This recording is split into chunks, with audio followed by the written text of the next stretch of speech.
light चाहिँ हो यहाँ भोल्टेज पनि चेक गर्छ ल भोल्टेज चेक गर्दा कति आछ हेर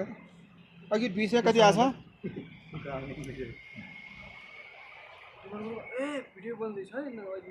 के छ 192 झन् यहाँ उज्यालो बोलेछ नि यहाँ सिम त यसो राप हेर्दा नि कतिको हिट आउँछ सिमको आउँछ ल यहाँ त यतिमा चाहिँ कति यो भिजेको भयो नि यहाँ उताको भन्दा अझै यता चाहिँ अर्थिङ गतिलो राम्रो भयो क्या जमिनमा पनि के छ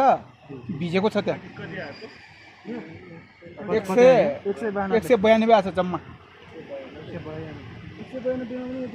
ल अब चाहिँ फेज र उसमा हेर्छ नि यो जमिन अलिकति सुक्खा छ नि यो उताको भन्दा यहाँ सुक्खा छ तल ल्याउनु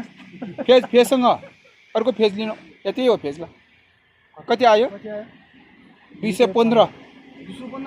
ल हेर्दा 16 छ 216 आएछ माथि चाहिँ हाई आयो 16 तल चाहिँ खाल्डोमा 191 छ 200 पनि पुगेन 204 हो मैले त्यही हेर्दै भोल्टेजमा चाहिँ हामी नजानु क्या त्यहाँ त्यत्रो चाहिँ पानी चाहिँ भिजिरहेछ त्यो बाहिरको पनि माटो चाहिँ हामीले टेक्निक नहुने गरिकन त्यस्तो चाहिँ माटो त्यस्तो छ त्यहाँ पनि 216 आइरहेछ यहाँ त सुक्खा छ नि होइन टिमबाट घुमेर आउँछ नि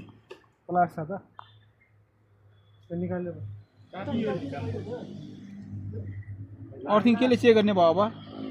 कि बत्ती बालेर चेक गर्नु पर्यो कि लाइन टेस्टले नै चेक गर्नु पर्यो क्या यो भोल्टेजको